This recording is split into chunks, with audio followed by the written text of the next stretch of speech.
నమస్తే అనుగారు. నమస్తే రా. ఎలా ఉన్నారు? ఫైన్ రా, మీరు? బాగున్నాండి. ఇప్పుడు బయట అంతా చూసుకుంటుంటే మహిళల్లో చాలా మందికి పీసీఓడి ప్రాబ్లమ్స్ వస్తున్నాయి.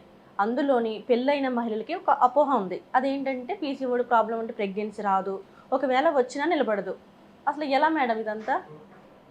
పీసీఓడి అంటే పీసీఓడి అనేది నార్మల్గా మెచ్యూర్ అయినా అవ్వక ముందు నుంచి కూడా అమ్మాయిలలో ప్రతి ఒక్క ఉమెన్లో ఆడ జన్మెత్తిన ప్రతి ఒక్కళ్ళలో కూడా మనం చూస్తూ ఉన్నాము. అవును మేడం. అయితే పీసీఓడి వచ్చిన తర్వాత ప్రెగ్నెన్సీ కన్ఫామ్ అవ్వదు అనేది మనం ఏ స్టేజ్లో ఉన్నప్పుడు మనం ఆ పర్సన్కి నిజంగానే ప్రెగ్నెంట్ తను అవ్వదు అని మనం గుర్తుపెట్టుకోవాలి అంటే ఫస్ట్ థింగ్ వచ్చేసి నార్మల్గా పీసీఓడి పీసీఓఎస్ ఉంటే ప్రెగ్నెంట్ అవుతారు, అది ప్రాబ్లం అవ్వదు.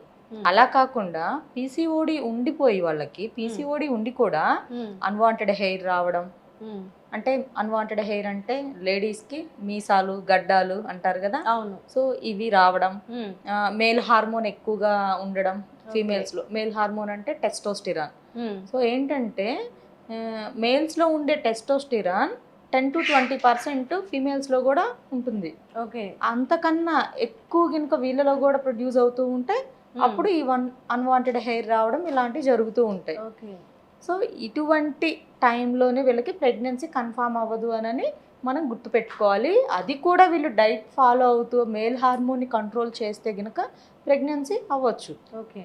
ఇదొకటి. అండ్ ఇంకొకటి వచ్చేసి ఒబెసిటీ ఉన్నవాళ్ళు. ఒబెసిటీ అంటే ఓవర్ వెయిట్ ఉన్న వాళ్ళు, ఎక్కువగా బరువు ఉన్న వాళ్ళలో కూడా ఈ పీసీఓడి ఎక్కువగా ఉండే ఛాన్స్ ఉంటుంది.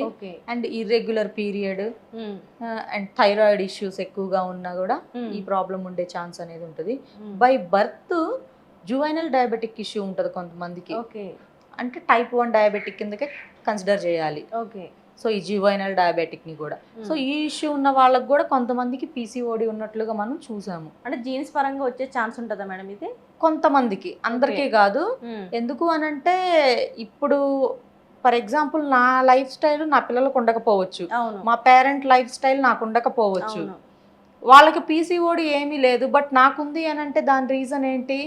సో నా లైఫ్ స్టైల్ అంతా డిఫరెంట్గా ఉంది, నేను తీసుకునే ఫుడ్ డిఫరెంట్గా ఉంటుంది, నా బాడీలో మెటబాలిజిక్ సిస్టము డిఫరెంట్గా ఉంది, అండ్ డైజెషన్ ఇష్యూస్ నాకు డిఫరెంట్, అన్ని టోటలీ డిఫరెంట్గా ఉంది కాబట్టి నాకు ఉన్నింది.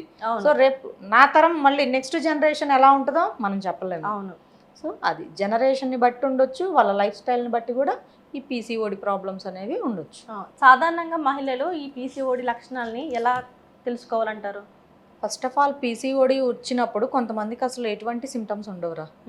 కొంతమందికి ఎటువంటి సిమ్టమ్స్ ఉండవు, కొంతమందికి మాత్రం కొంచెం కొంచెం కనిపిస్తూ ఉంటాయి, కొంతమందికి హెవీగా కనిపిస్తూ ఉంటాయి. కొంతమందికి పీరియడ్ ఇర్రెగ్యులర్గా రావడం, పీరియడ్ వచ్చిన టైంలో కొంచెం స్టమక్ పెయిన్ అనిపించడం, బ్లీడ్ అనేది క్లాట్స్లా పడిపోవడం, ఎక్కువగా వైట్ డిశ్చార్జ్ అవుతూ ఉండడం వీళ్ళకి, ఇంకా ఎంత ట్రై చేసినా కూడా ప్రెగ్నెన్సీ అనేది కన్ఫర్మ్ అవ్వకపోవడం వీళ్ళకి, అన్వాంటెడ్ హెయిర్ ఫేస్ పైన లైక్ చిన్ పైన కానీ ఇక్కడ పైన కానీ ఎక్కువగా రావడం, ఇలా ఉంటూ ఉంటుంది. బాడీ మొత్తం డిహైడ్రేట్ అయిపోవడం, ఎక్కువగా ఓవర్ ఈటింగ్ చేయడం, అంటే ఫుడ్ అనేది ఎక్కువగా తీసుకోవడం, ఇలాంటివి ఉంటాయి మెయిన్గా మనం చూసుకుంటే. అండ్ వాళ్ళకి తెలియకుండానే టమ్మీలో ఫ్యాట్ స్టోర్ అయిపోవడం, ఆర్మ్స్ దగ్గర ఫ్యాట్ స్టోర్ అయిపోవడం, హెయిర్ అనేది ఎక్కువగా లాస్ అయిపోవడం, హెయిర్ లాస్ జరగడం, అంటే జుట్టు రాలిపోవడం, ఊడిపోవడం అంటారు. సో ఇలాంటివి అనేవి కామన్ సిమ్టమ్స్ ఎక్కువగా చూస్తున్నాం మనం. అంటే ఒక డైట్ పరంగా ఏమైనా పీసీఓడి ప్రాబ్లమ్స్ని తగ్గించుకోవచ్చు అంటారా? ఫస్ట్ మనం డైట్ని కంట్రోల్ చేసుకుంటే పీసీఓడి ఖచ్చితంగా మనకి రివర్స్ అవుతుంది. సో ఆ డైట్లో కూడా వీళ్ళు ప్రాపర్గా చేయగలిగితేనే దీన్ని రివర్స్ చేసుకోగలరు. అలా కాకుండా డైట్ అంటే ఎలా ఉందంటే ఇప్పుడు ఎంత డైట్ చెప్పినా కూడా వాళ్ళు దానికి ఆల్టర్నేట్గా క్యాలరీస్ కౌంట్ చేసుకొని ఇంకొక ఫుడ్ తీసుకొని ఎంజాయ్ చేస్తున్నారు చాలా మంది. సో ఫస్ట్ డైట్లో వచ్చేసి మనము processed foods and processed sugars, pocket juices, pocket drinks ఇవన్నీ స్టాప్ చేయమని చెప్తాము.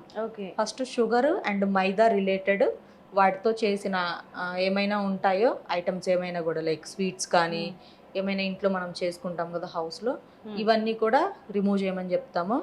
అండ్ వాకింగ్ ఎక్కువగా చేయమని చెప్తాం వాళ్ళకి. ఎక్కువగా వెళ్ళి గ్రీన్ లీవ్స్ వెజిటేబుల్స్ తీసుకోమని చెప్తాము. స్టీమ్డ్ ఫుడ్ ఎక్కువగా చెప్తాము. స్టీమ్ అంటే లైక్ బాయిల్ అయినా స్టీమ్ అయినా కొంచెం సిమిలర్గానే ఉంటాయి. సో ఇలాంటివి చెప్తాము. Refined oils, processed oils, chemical కలిపిన ఆయిల్స్, పెట్రోలియం జెల్తో కూడా ఆయిల్స్ తయారు చేస్తున్నారు ఇప్పుడు. అవును మేడం. సో అవన్నీ ఉన్నవి వద్దని చెప్తాము. ఎక్కువగా వెళ్ళిన గీ కానీ, ఆలివ్ ఆయిల్ కానీ, నువ్వుల నూనె, అది కూడా గానుగు దగ్గర నుంచి తెచ్చుకున్న నువ్వుల నూనె, ఈ మూడే ప్రిఫర్ చేస్తాం ఎక్కువగా.